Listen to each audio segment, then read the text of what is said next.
Nous sommes à l'introduction du guide AC de Chérif Ousmane Madan Haïdara au Mawlud de Sikasso, 5e édition en 2023. Amen. Wa alaikum salam wa rahmatullahi ta'ala wa barakatuh. Nous commençons par saluer Dieu, le remercier.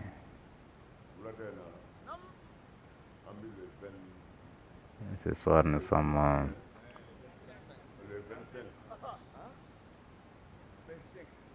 le 25, 5e mois 2023.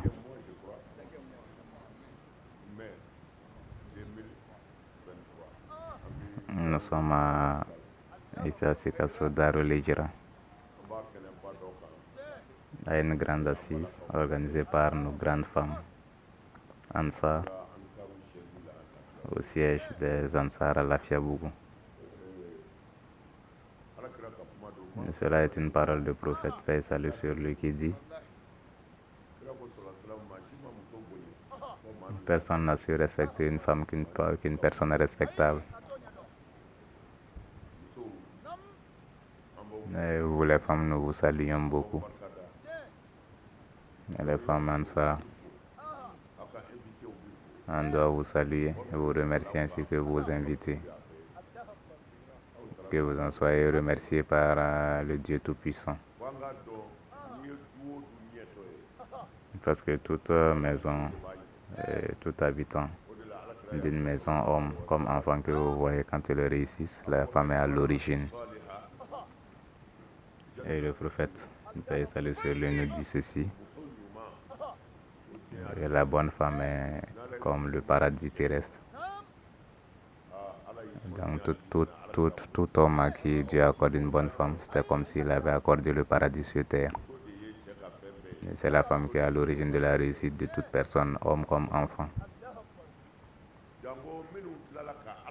Et surtout celles-là qui ont cru en Dieu, accepté Dieu et qui ont promis fidélité à Dieu à travers leur bien et leur personne pour venir en aide à sa religion. Donc, vous, les gens de Sikasso, que vous en soyez rétribués. Et le prophète a fait son échir de la Mecque à Médine. Moi, j'ai fait mon échir de Bamako à Sikasso. Voilà pourquoi, et pour cette hospitalité que les Médinois ont offert au prophète, il a dit que les Médinois seront les premiers à qui il intercédera auprès de Dieu. Et il dit que même lorsque l'aide de Dieu viendra pour qu'il puisse reconquérir la Mecque, il restera à Médine malgré cela. Alors qu'il n'est pas venu à Médine par gaieté de cœur, mais c'était face à des difficultés. Mais il a réussi malgré ça. Voilà pourquoi moi je vous demande chaque fois de pardonner, de mettre la main sur le cœur, parce qu'il n'y a que le pardon qui peut faire arriver la vérité à bon port. Le pardon à l'image de la pirogue de la vérité qui fait traverser la mer à la vérité pour qu'il puisse arriver à bon port. Mais la vérité n'aime pas les conflits. Là où règnent les conflits, la vérité ne siège pas. Voilà pourquoi je vous demande à chaque fois de pardonner. Le jour où notre vénéré prophète quittait la Mecque, fuyant la Mecque, est-ce que Dieu n'existait pas? Dieu était là. Est-ce que Jibril, l'ange Gabriel, n'était pas là? Est-ce que les autres anges de Dieu n'étaient pas là? Ils étaient tous là. Mais Dieu a voulu que le prophète passe par ce chemin pour que ce soit une leçon pour nous autres qui viendrons après, pour que nous puissions vivre, puisque nous puissions supporter les épreuves de Dieu. Dieu, il a offert à beaucoup de ses prophètes la réussite, à l'image de Jaluta, à l'image du prophète Moussa, Moïse. Est-ce que ce même Dieu ne pouvait pas offrir au prophète la victoire à la Mecque? Il le pouvait, mais s'il a laissé les choses se passer ainsi, c'est pour que ça soit une leçon pour nous autres. Le prophète aimait bien la Mecque, mais par respect à la promesse qu'il avait faite aux Médinois, malgré la reconquête de la Mecque, il est reparti à Médine. Et en faisant les éloges de Médine, il dit que quiconque n'arrive plus à vivre là où il se trouve, qu'il vienne à Médine. Et même dans le Coran, à travers des versets coraniques, Dieu a fait les éloges de Médine et des Médinois qui ont offert au prophète Muhammad et à ses compagnons leur hospitalité pendant que le prophète faisait vraiment face à des difficultés terribles. Et Sayyidina Ali dit que l'islam, le temps de prophète, est à la même image que l'islam aujourd'hui. Et l'islam appartient à Dieu et on mettra cette religion-là sur ses rails. Nous n'avons pas enseigné de nouvelles religions à qui que ce soit. Nous avons juste demandé à ce que les gens reviennent à la raison et qu'ils pratiquent l'islam conformément à l'enseignement du prophète, à savoir associer les actes d'adoration à la noblesse du comportement. C'est cela la raison de la venue de la religion. C'est la religion doit nous faire vivre dans la terreur, nous empêcher de vivre ensemble. Cela n'est pas la religion de Dieu. Et c'est cela notre bagarre. C'est cela notre lutte. Parce qu'ils ont voulu mettre de côté la noblesse du comportement. Pourtant, le prophète lui-même dit qu'il est venu pour parfaire le comportement. Mais aujourd'hui, nos savants nous demandent juste de prier. Parce que la noblesse du comportement, pour eux, cela ne fait pas partie. Mais vous, Ansar, vous les femmes, c'est vous qui avez accepté la sunna du prophète, à savoir associer les actes d'adoration ainsi que la noblesse du comportement. Toutes les maisons où vous vous trouvez actuellement, il y a la quiétude dans ces maisons-là. Les hommes de ces maisons sont tranquilles parce que vous avez accepté prêter le serment d'allégeance à l'islam. Ce même serment qui a été refusé par ces soi-disant savants, à travers lequel ils ont profité à insulter Dieu et même son prophète.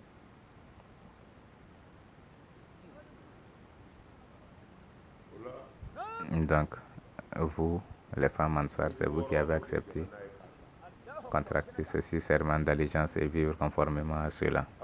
C'est la parole du prophète qui contracte ces serments et vit conformément à cela aura le paradis.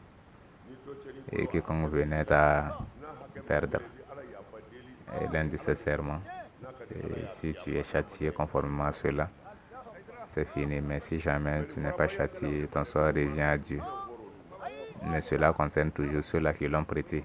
Ceux-là qui ne l'ont pas prêté ne sont pas concernés. Chez nous ici, quand tu donnes de l'or à quelqu'un, c'est un peu comme la chose qui a la plus de valeur. Et vous m'avez offert plusieurs médailles en or. Et même en cette assise également, vous m'avez donné une médaille en or. Juste parce que vous n'avez pas autre chose au-dessus de ça. Si vous aviez autre chose au-dessus de ça, vous allez me le donner. Donc, comme votre limite c'est l'or, c'est cela que vous m'avez donné, mais vous avez fait plus que ça. Le fait d'aider la religion de Dieu, cela est largement suffisant. Parce que cette aide n'est pas pour moi. Ce n'est pas ma personne que vous aidez, mais vous aidez plutôt la religion de Dieu. Et cela est un honneur pour vous. Donc, juste vous demander de redoubler encore d'efforts et d'abnégation. Et surtout, faire en sorte de mettre au monde de vrais hommes. Pas des porteurs de culottes, mais de vrais hommes. Car le Malien en a besoin.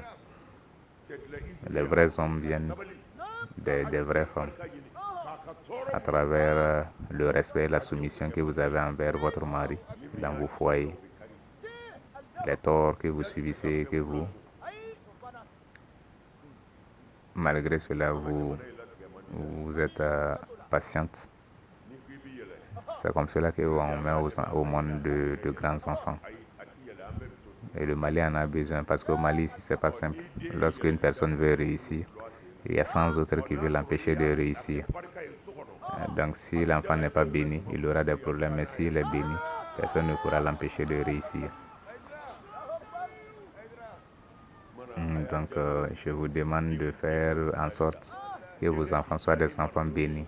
Cela ne se fait pas par un marteau, encore un outil donné, mais ça se fait avec le pardon et la soumission de la femme dans son foyer, le respect qu'accorde la femme à son mari. C'est comme cela qu'on fabrique de grands enfants. Et une fois que vous arrivez à mettre ces grands enfants au monde, personne ne pourra les arrêter. Gardez ces paroles, faites attention beaucoup à ces paroles et comportez-vous comme tel. Car les femmes ont une très grande place dans la religion islamique. La première personne qui est venue en aide au prophète, qui a épaulé le prophète, c'était une femme, Sayyidatou Khadija.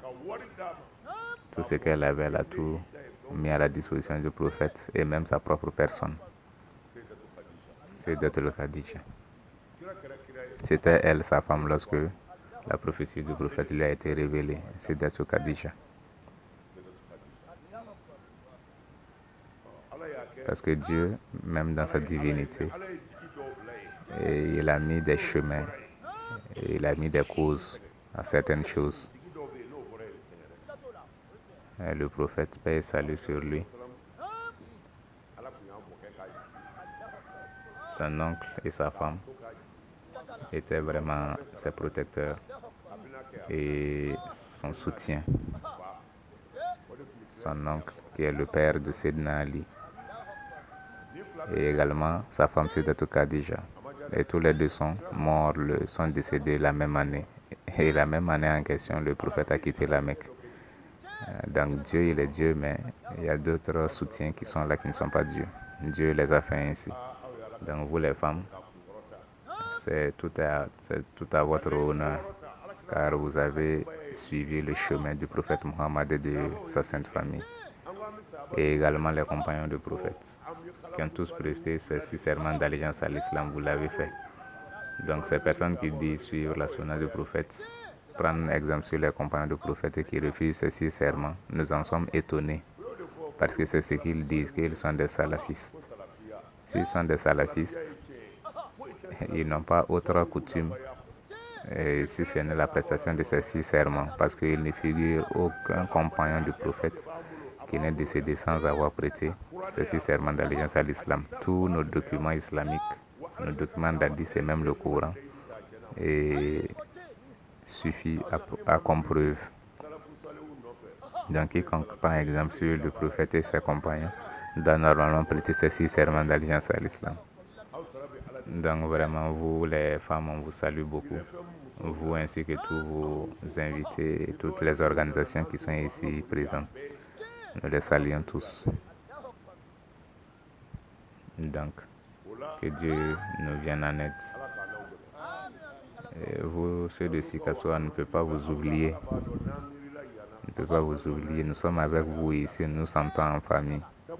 Parce que le jour où moi je faisais vraiment face à des difficultés, où c'était vraiment le feu, c'est vous qui avez tendu la main à Aïdara. Donc jusqu'à la fin des temps, on ne vous abandonnera pas et on ne reculera pas. Et c'est jusqu'à la fin des temps. Peu importe ce que les gens diront. Parce que nous n'avons rien dit si ce n'est la noblesse du comportement, bien se comporter. Mais j'ai eu toutes mes difficultés ici à cause de ça.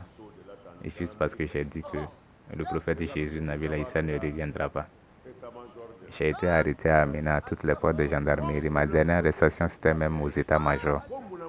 Juste parce que moi, j'ai dit que Issa ne viendra pas. Mais si c'est Issa, il y a Issa parmi nous ici. Celui qui est assis là, il s'appelle Issa, non? Parce que le noir, vraiment, on ne pourra jamais finir de comprendre le noir. Parce que le Issa, le nommé Issa qui est assis ici, si on dit tout de suite que le Issa qu'on attend c'est lui, vous verrez nous-mêmes noirs refuser que ce n'est pas lui. Pourquoi? Parce que nous attendons à ce que le Issa qui doit venir soit de notre couleur de peau pour que nous allions faire la courbette devant lui. C'est cela le problème du noir. Et moi, j'ai toutes mes difficultés par rapport à ça. Est-ce que la prière est l'islam? Non, ça ne l'a jamais été. Qui a fait de la prière l'islam? Dieu ou son prophète? Il y a des hadiths inventés qui disent qu'il n'y a rien entre le mécréant et le musulman si ce n'est la prière. C'est archi faux.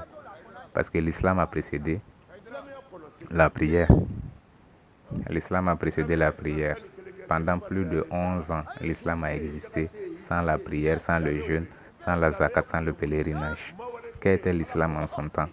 Avoir foi en Dieu et manifester cette foi à travers la noblesse du comportement envers soi-même, envers sa famille, envers sa femme, envers ses enfants, envers ses voisins. C'était cela l'islam. Sans la prière, sans le jeûne, sans la zakat et sans le pèlerinage. Les gens ont refusé cela. Voilà pourquoi j'ai pris, pour exemple, ce hadith, pour que ça serve d'exemple à nos femmes. L'islam n'est pas l'apparence. L'islam, c'est ce qui est dans votre cœur et la manifestation de cela à travers votre comportement. Il y a un des hadiths du prophète où il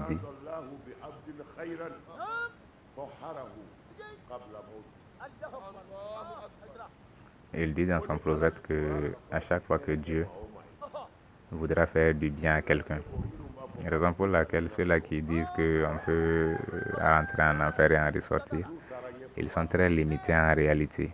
Parce que quelqu'un qui n'a même pas le premier niveau, si tu l'amènes au 10e niveau, tu ne feras que l'égarer davantage. Dans le hadith du prophète, paix et salut sur lui et sa sainte famille, il dit, je reprends, il dit qu'à chaque fois que Dieu veut faire du bien à quelqu'un, Dieu le purifie.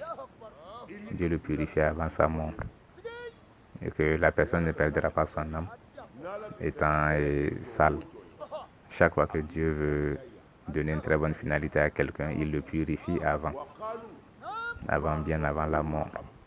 Donc ses compagnons l'ont demandé, et à savoir, quiconque que Dieu veut, Dieu le purifie.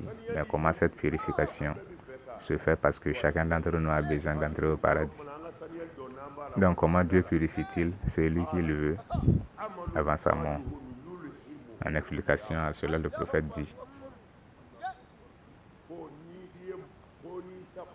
si Dieu a besoin de toi, il te purifie en t'incitant à faire du bien.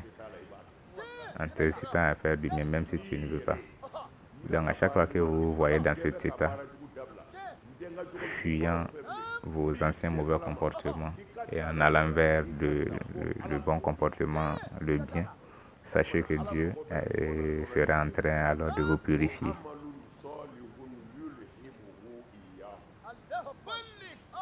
Donc c'est cela la purification de Dieu.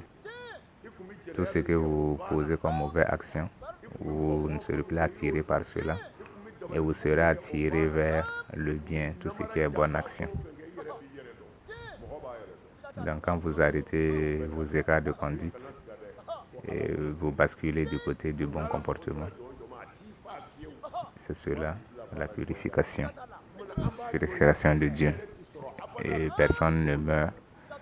Quiconque donne, Dieu a besoin de lui, sans que sa personne ne bascule et de mauvais comportement vers le bon comportement.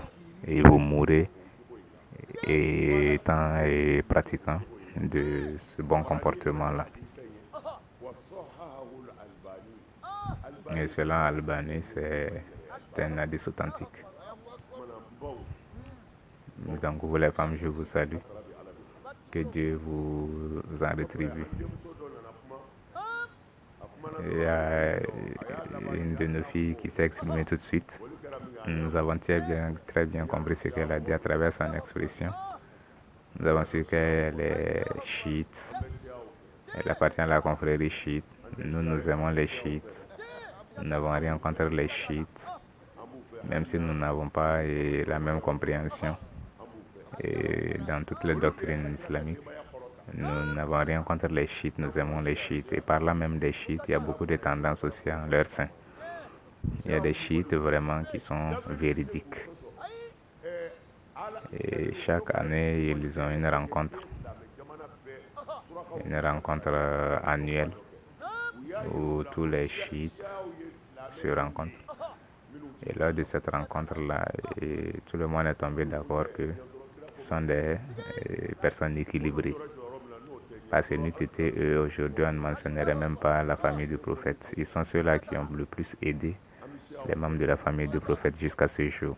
Donc nous aimons les chiites, nous aimons tous les bons musulmans. Ceux que nous n'aimons pas, ce sont les transgresseurs. Nous n'aimons pas les transgresseurs, nous ne serons jamais pour les transgresseurs. Sinon, nous aimons tous les musulmans. Les transgresseurs, sémeurs de conflits, eux, nous ne les aimons pas, nous sommes contre eux. Parce que ces genres de personnes, on ne peut pas s'unir à eux, parce qu'ils ont été créés ainsi. Et le prophète même les a annoncés à travers ses paroles.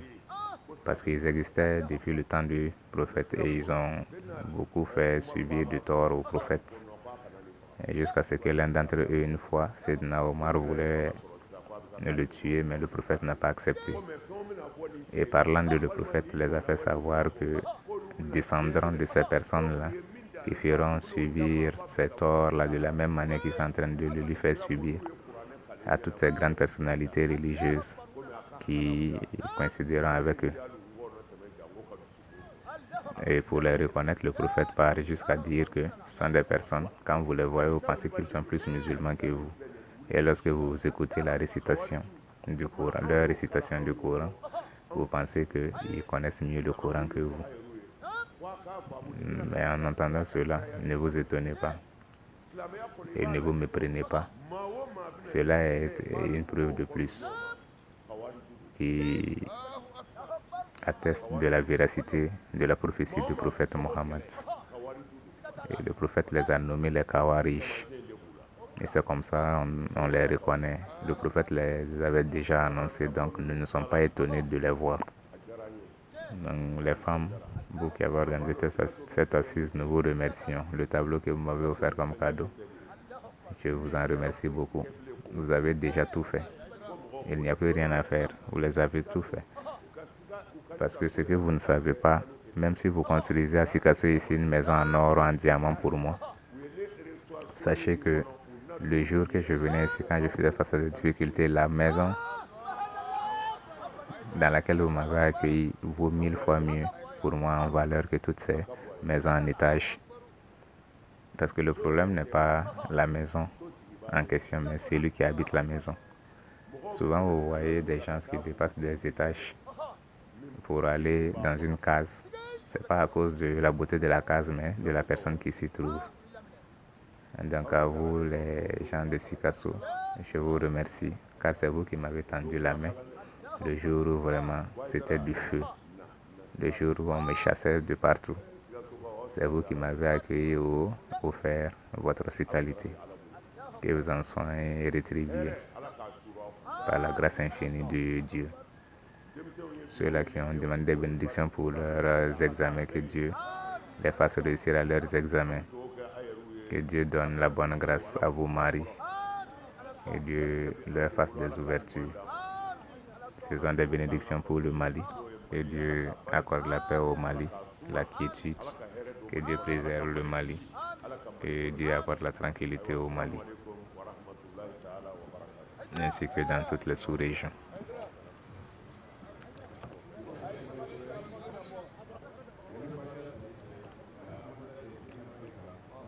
Là, c'est le guide, le digne fils de notre guide Assid Sherif Souran Haïdara, dénommé notre califat Assid Sherif Ahmad Tidiane Haïdara, le prince des croyants, le califat des Ansar.